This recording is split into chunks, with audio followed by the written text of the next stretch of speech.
Good morning students. आज आप worksheet 21 EMC करेंगे। तो आज का जो टॉपिक है आइडेंटिफाइंग एंड परसुइंग अपॉर्चुनिटी, यानी कि किसी भी एरिया में कोई अपॉर्चुनिटी है, वहाँ पे कुछ नया किया जा सकता है, उसको आइडेंटिफाई करना और उसको परसीव करना, उसको ठीक है, उसको एक लॉजिकल कंक्लूजन तक ले जाना। तो डेफिनेटली जो है आज के जो भी स्टार्टअप हैं, ठीक है, तो जो भी स्टार्टअप हैं उसमें एक बिज़नेस आइडिया होता है और उस आइडिया के अराउंड जो है जो टीम होती है उसके आइडिया के अराउंड कुछ उसमें प्रॉब्लम सॉल्व करती है और जिससे आने वाले टाइम पे काफ़ी एक सक्सेसफुल स्टार्टअप बनता है। फॉर एग्ज़ाम्पल, जैसे कि पहले आपको पता था कि बैंक में आपको कुछ ख़रीदना है तो आप जो है बैंक में जाते हैं, पैसे निकालते हैं या एटीएम जाते हैं, पैसे निकालते हैं, फिर जाके कैश पे करते थे। लेकिन आपको याद होगा कि आजकल आप लोग बहुत ही पॉपुलर एक ऐप है पेटीएम। तो आप क्या होता है कि बड़ी आसानी से किसी को पैसे दे सकते हैं, ले सकते हैं, और बहुत सारे उसके पैरेलल बहुत सारे जो है एप्लीकेशंस अभी बहुत सारे मार्केट में अवेलेबल हैं कि आप डायरेक्टली उनके अकाउंट में ट्रांजैक्शन कर सकते हैं। तो वो बिज़नेस आइडिया है। तो अभी हम लोग देखते हैं कि इसमें आज की वर्कशीट में क्या है।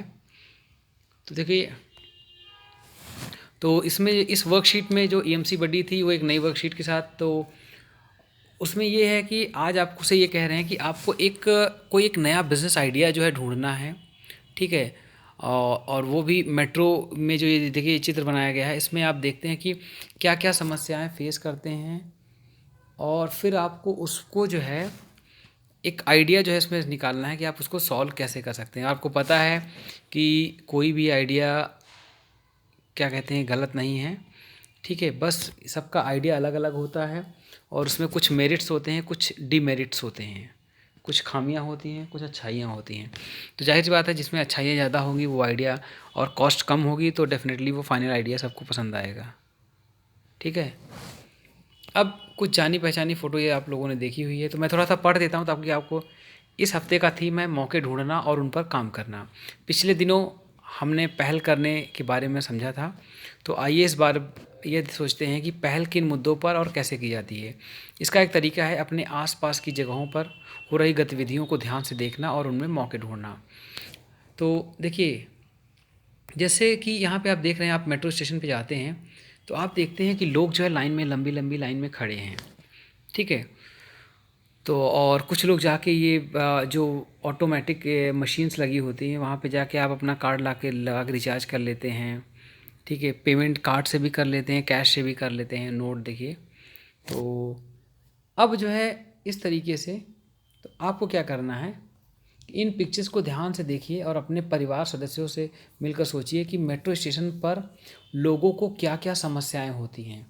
तो आपको ये, अब आपने जो फोटोग्राफ देखी है तो आप देखिए कि लोगों को क्या क्या समस्याएं होती हैं और उनको सुलझाने के लिए आपको दो तीन कंस्ट्रक्टिव बिजनेस आइडिया, कंस्ट्रक्टिव यानी रचनात्मक बिजनेस आइडिया जो है कौन कौन से हो सकते हैं ये आपको बताना है। जैसे एग्जाम्पल के लिए इन्होंने लिया है, देखिए उदाहरण के लिए पेटीएम के द्वारा टिकट का भुगतान कर पाना, जिससे बहुत आसानी से लोग लाइन में खड़े होने की असुविधा से बच सकते हैं। देखिए पेटीएम से कुछ लोग देखिए पेटीएम से रिचार्ज पहले रिचार्ज कर लेते हैं और फिर आके उसमें कार्ड में जो है वो करते हैं तो उनका जो है अपने आप रिचार्ज आ जाता है, ठीक है। तो अब जो है मेट्रो से जुड़ी हुई समस्याओं और उन्हें सुलझाने के लिए प्रचलित रचनात्मक जो तरीके हैं वो आपको तीन तरीके लिखने हैं। अब सोचिए क्या क्या तरीके हो सकते हैं। तो देखिए सबसे पहले जो है, जैसे एक तो है कि लोग लाइन में खड़े क्यों हैं, कि जैसे आपके घर पे आप दो लोग, आप दो भाई जो है या दो भाई बहन, ठीक है, या भाई बहन जा रहे हैं मेट्रो पे। कभी कभी क्या होता है दो कार्ड आपके पास होते हैं और एक कार्ड में क्या होता है कि बैलेंस काफ़ी सारा 500 रुपये का रिचार्ज करवा रखा है, ठीक है, और दूसरे कार्ड में बैलेंस ज़ीरो है, ठीक है। फ़ोन आप दोनों के पास है। तो अभी क्या है कि आपके पास आप अकाउंट, जैसे आपके पास मान लीजिए आपके पेटीएम में या अकाउंट में पैसे हैं तब तो आप कार्ड रिचार्ज कर पाते हैं। कैश नहीं है तो आपको असुविधा होने लगती है, आप कैसे रिचार्ज करें। मान लीजिए आप कैश लाना भूल गए, ठीक है, लेकिन सोचिए एक कार्ड में 500 रुपये हैं और एक कार्ड में 8 रुपये से कम है, तो अब एक कार्ड तो आराम से जा सकता है और आराम से चला आएगा, जबकि 500 रुपये में आप दोनों लोग यात्रा कर सकते हो। लेकिन केवल इस वजह से नहीं कर पा रहे हो क्योंकि सारा पैसा एक अकाउंट में है। तो सोचिए अगर ऐसा हो कि एक कार्ड का पैसा दूसरे कार्ड में चला जाए, अब आपके दिमाग में आएगा कि ये कैसे जाएगा। देखिए वो टेक्निकल पार्ट है कि कैसे होगा, कि जैसे आप देखते हो कि जैसे आपने सुना होगा कि मोबाइल पे पहले आप जो है बैलेंस या ये क्या करते थे, आप किसी को बैलेंस दे सकते थे। अभी एयरटेल या कुछ दिनों पहले जो है एक ये था, वोडाफोन ने इसको निकाली थी कि आप किसी को बैलेंस जो है बोरो कर सकते हैं।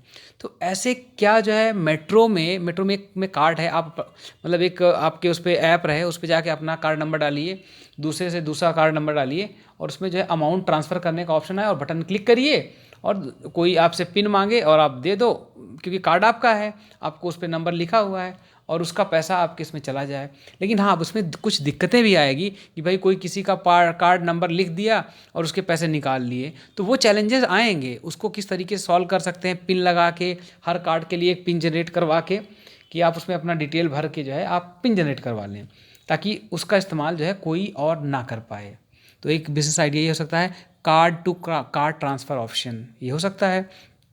इससे क्या होगा, दूसरा क्या होता है, जो लाइन में जाके वहाँ पे लाइन लग जाती है, ठीक है, तो ये तो हो सकता है, मतलब कि मान लीजिए कार्ड सिस्टम ही हम ख़त्म कर लें। कैसे भाई, देखिए आपका जो है अंगूठा और क्या कहते हैं ये बायोमेट्रिक आपके जो ऑलरेडी हैं उसमें डेटाबेस में। बायोमेट्रिक अगर आप जो है इनेबल करवा लें, सीधा आपके अकाउंट से उतना अमाउंट डेबिट हो जाए, तो इन सब की ज़रूरत ही नहीं पड़ेगी, इवन कार्ड की भी ज़रूरत नहीं पड़ेगी।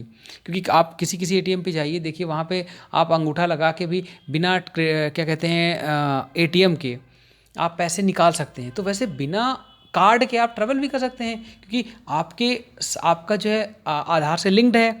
आप एक बार परमिशन करवा दो, आपको कार्ड भी लेके चलने की ज़रूरत नहीं, केवल आप जाओ, आप ऐसे अंगूठा जैसे अपना हाथ ये थंब इम्प्रेशन जो है आप वो कराओ, ठीक है, आपको आपका गेट खुल जाएगा और पैसे आपके अकाउंट से जो है, ठीक है, यानी कि आपका अकाउंट वो आपको पहचान लेगा कि आपका जो है ये क्या कहते हैं आपके अकाउंट से इतना डेबिट होना है, ठीक है। अगर आपके अकाउंट में उतने पैसे हैं तो आपके लिए गेट खुल जाएगा और निकलते समय आप वो अंगूठा लगाओगे या दिखाओगे तो गेट खुल जाएगा और उतने पैसे सीधे आपके अकाउंट से डेबिट हो जाएंगे। जैसे देखिए, तो ये ऑप्शन पॉसिबल है, ठीक है। तो इस तरीके से हो सकता है।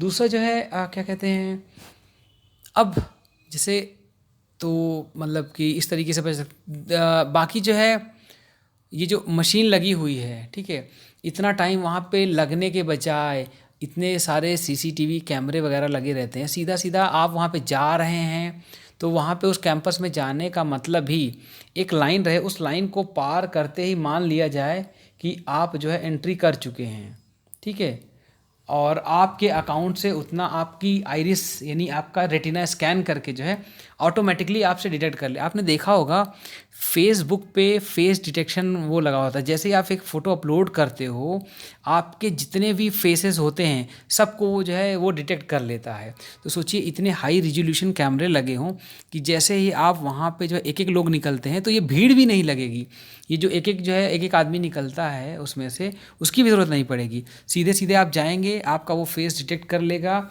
और मतलब कि थोड़ा सा हाई रिजोल्यूशन कैमरे लगा के आपका सीधा आई रीड कर लेगा, रेटिना रीड करके जो है आपके अकाउंट से ही वो डेबिट कर ले, ठीक है। और कोई जो है दूसरे रास्ते से जाना चाहे तो वहाँ पे बाकी जो कार्ड है ट्रेडिशनल सिस्टम में वो लगा रहे, लेकिन एक दूसरा एरिया बना दे जो बिना कार्ड एंट्री कर दे, कि सीधे दूर से ही आपको वो रीड कर लेगा, जब आप उसके सामने जाएंगे कैमरा लगा रहेगा, बस रीड करते हुए आप निकल जाओ। तो वो भी तरीका हो सकता है। तो ऐसे आप और भी बिज़नेस आइडिया सोच सकते हैं। तो अब अपनी व्यक्तिगत सोच यहाँ पे आपको साझा करनी है, तो आपको इसमें कौन सा आइडिया अच्छा लगा बहुत, तो इस तरीके से आप यहाँ पे बता सकते हैं। चलिए बहुत बढ़िया, अब पहले राउंड में पिक्चर को देखकर आपसे अच्छे आइडिया ढूंढ निकाले। अब इसके चलिए देखिए आइडिया तो आ गया, अब इसके आगे एक कदम आगे निकलते हैं कि मेट्रो यात्रा करने की पूरी प्रक्रिया में, यानी कि घर से निकल के मेट्रो पहुंचने और मेट्रो में बैठ के दूसरी जगह पहुंचने और दूसरी जगह मेट्रो पे उतर के वहाँ से जहाँ पे जाना है वहाँ तक पहुँचने में टिकट खरीदने के अलावा कहाँ कहाँ आपको परेशानी होती है। वो, और आपको क्या आपको लगता है कि इन समस्याओं को समझने का दायरा बढ़ाएं तो हम और भी नए बिज़नेस आइडिया सोच पाएंगे। जैसे कि अभी घर से निकल के मेट्रो तक पहुंचना और वहां उतरने पे, यानी कि फर्स्ट माइल कनेक्टिविटी इसको कहते हैं, यानी घर से मेट्रो, और लास्ट माइल कनेक्टिविटी यानी मेट्रो पे उतर के आप जो है वहाँ जहाँ तक आपको जाना है उसको लास्ट माइल कनेक्टिविटी कहते हैं। तो लास्ट माइल कनेक्टिविटी आप देखिएगा कि कहीं कहीं जो है कुछ बसेस, शटल बसेस चलाई जाती हैं। जैसे जो रैपिड मेट्रो गुड़गांव का है, तो वहाँ पे जो लोग ऑफिस में काम करते हैं, तो वहाँ पे आप मेट्रो से उतरते हैं ना, तो शटल बस चलती है, वो आपको सीधा मेट्रो स्टेशन से, जो रैपिड मेट्रो है वहाँ तक जो है ना, वोडाफोन वेलवेडियर मेट्रो स्टेशन है, वहाँ से लेके आपको यहाँ पे जो गुड़गांव का जो है इलेक्ट्रॉनिक सिटी है ना, तो वहाँ पे ऑफिस के सामने उतार देती है। तो सोचिए कितना आसान हो जाता है, और उसके लिए कोई चार्ज नहीं करते हैं वो लोग। उसी मेट्रो में जो आपने मेट्रो, क्योंकि आपने रैपिड मेट्रो से ट्रैवल किया है, तो वो उसी का हिस्सा बन जाता है, तो काफ़ी आसान हो जाता है। ऐसे फर्स्ट माइल कनेक्टिविटी भी जो है कर सकते हैं, वैसे उस तरफ वहाँ पे रैपिड मेट्रो में है। ठीक है, इसके अलावा जो है, जैसे आपको अभी देखिए पूरी मेट्रो में, जैसे आपको घर से निकलना है तो आपको ये नहीं पता लगता है कि मेट्रो कितनी देर में आने वाली है। तो हो सकता है ऐसा ऐप बना, आप सोचिए ऐसा ऐप बना सकते हैं कि उसमें आप स्टेशन का नाम डाल दीजिए और आपको पता चल जाएगा कि कितनी देर बाद मेट्रो आने वाली है, और उस पर प्रॉपर टाइम जो है आपको दिखा सकता है और कितनी देर में छूटने वाली है। तो आप उसके अकॉर्डिंग प्लान कर सकते हैं कि यार 3 मिनट बचे हैं, 5 मिनट बचे हैं, 7 मिनट बचे हैं, इतने में मेट्रो छूटने वाली है। तो आप बड़ी आसानी से जो है, आपको बिना हड़बड़ाहट हुए, ठीक है, आप आसानी से जो है प्लान कर सकते हैं।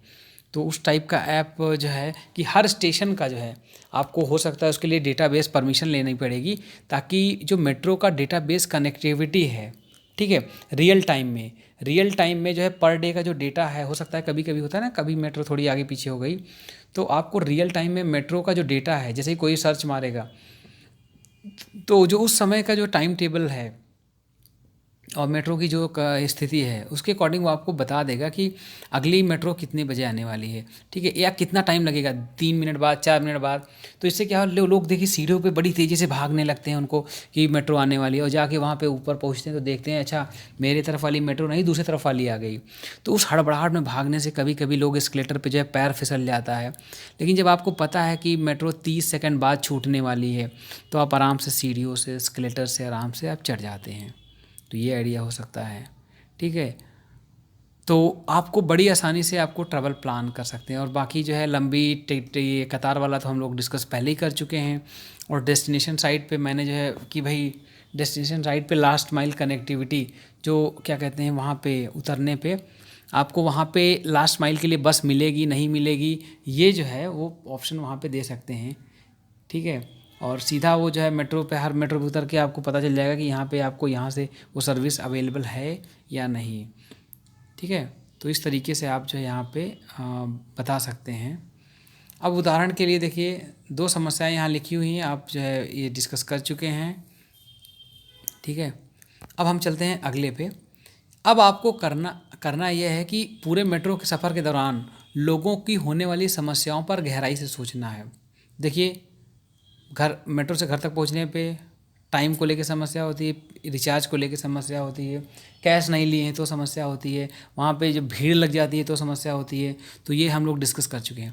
आपको इन समस्याओं के बारे में क्या पता है, ये वो सोचना है, ठीक है, जो आप फेस करते हैं। अच्छा, एक चीज़ और समस्या होती है कि कभी कभी जैसे कुछ बुजुर्ग लोग होते हैं, आप जल्दी जल्दी में जो है क्या कहते हैं, आप चढ़ते हैं तो आपको ये पता नहीं चलता कि ये मेट्रो जो है क्या कहते हैं, जैसे आप चढ़े तो आपको ये, कुछ लोग तो समझ ही नहीं पाते, जो मैप बना रहता है उसको समझ नहीं पाते, और उनको प्लेटफॉर्म नंबर 1 पे जाना होता है, 2 पे चले जाते हैं। अब 2 पे जो कोई बुजुर्ग है इतना चढ़ के ऊपर गया, फिर उतर के जो है इधर आएगा, ठीक है, तो उसको जो है 2-3 मिनट लग जाता है, और हड़बड़ाहट में जो है वो सीढ़ियाँ 2 बार चढ़ना उतरना उसके लिए दिक्कत होती है। तो क्या ऐसा हो सकता है कि जितनी टाइम मेट्रो नहीं आ रही है उतने टाइम के लिए कुछ टेम्परेरी जो है ऐसे हो जाए कि उसको उस तरफ, सॉरी, मतलब कि मतलब जैसे एक आइडिया मेरे दिमाग में आया, तो उस ऐसा कुछ टेम्परेरी जो है कुछ ऐसे इस प्लेटफॉर्म से उस प्लेटफॉर्म पे ऐसे जो शिफ्ट किया जा सके, ठीक है, कुछ इस टाइप का बॉक्स टाइप का हो, ठीक है, वो जैसे बीच में जो टाइम मिले उस उतने टाइम में उसको जो है उस तरफ ट्रांसफ़र कर दे। बस जस्ट एक आइडिया है, मतलब कि लेकिन ये फैसिलिटी केवल बुज़ुर्गों के लिए हो जो 60 ईयर्स के ऊपर हैं, तो बड़ी आसानी से जो है वो उस तरफ चले जाएँ। ठीक है, वैसे मतलब कि थोड़ा सा ऐसे मेट्रो मतलब कि मेट्रो आ जा रही है टेम्परेरी, वो मतलब जो बीच में जो लगभग 1.5-2 मिनट का गैप होता है, उस 1.5-2 मिनट में वो कर सकती है। तो इसके बारे में भी सोचा जा सकता है। फिर उन समस्याओं के लिए कोई आइडिया बताना है, तो आइडिया यही है कि मतलब ऐसे क्यूबिकल बॉक्स हो, उसमें लोग बैठे, जैसे बीच में खाली रहे तो उस पार को उनको पार कर दे। अब आते हैं ऊपर दिए गए चित्रों में समस्याएं लिख लेने के बाद कुछ में रचनात्मक आइडिया आपको इस तालिका में लिखना है, पूरे मेट्रो से जुड़ी समस्याएं और उनका समाधान। ठीक है, तो आप एक एक लिख देंगे जो मैंने जिक्र किया है। मान लो दिल्ली सरकार जो है आप में से किसी को जो है 9वीं से लेकर 12वीं तक के बच्चों को जो है एक प्रॉब्लम सॉल्विंग पैनल का आयोजन करती है और आपको कहती है कि आप अपने आइडिया दीजिए, तो आपको वो आइडिया आप दे सकते हैं। ठीक है, और इस पैनल में अपने आसपास के किन जगहों को ऑब्जर्व करके प्रॉब्लम सॉल्व करने के लिए मौके ढूंढना चाहेंगे, तो आप इसमें बता दीजिएगा जो मैंने समस्याएं बताई हैं। तो मेरे ख्याल से आज के इस वीडियो में इतना काफ़ी है, और आप लोग जो है इसको जो भी और भी हैं, ठीक है, उनको देखिएगा, और भी वीडियोस हैं मैंने डाल रखे हैं उनको आप देखिएगा। ठीक है, काफ़ी सारे वीडियोस कुछ जो अच्छा करते हैं मैं उस वीडियो बना के उसमें डालता रहता हूँ। कुछ लोग जो है जिनके अंदर जो अपनी हॉबी परस्यू करते हैं, कुछ लोगों ने डांस करके जो है वीडियो डाले थे, मैंने उसको भी शेयर कर दिया है ताकि आप लोग जो है पीछे जाके प्लेलिस्ट में आप उसको देख सकते हैं। क्योंकि ऐसे आप में से काफ़ी लोगों के अंदर काफ़ी सारी स्किल्स होती हैं और आप लोग करना चाहते हैं, शोकेस करना चाहते हैं, तो आप मुझे जो है नीचे कमेंट बॉक्स में बता सकते हैं कि आपके अंदर ये स्किल है और आप इसको परस्यू करना चाहते हैं। तो मैं आपके जो अच्छे वीडियोस हैं, सिंगिंग या और कोई चीज़ें, डांसिंग है, तो आप मुझे अपने वीडियो जो है बता देंगे, तो मैं आपका वीडियो अपने इस चैनल पे शेयर कर दूंगा। ठीक है, और आप उसको फिर अपने जो है दोस्तों को बाकी, ताकि आपके पास सही फीडबैक आए लोगों का। ठीक है, तो बाकी शेयर करना मत भूलिए और सब्सक्राइब करना मत भूलिए। आज की वीडियो में इतना है, काफ़ी है। Thank you.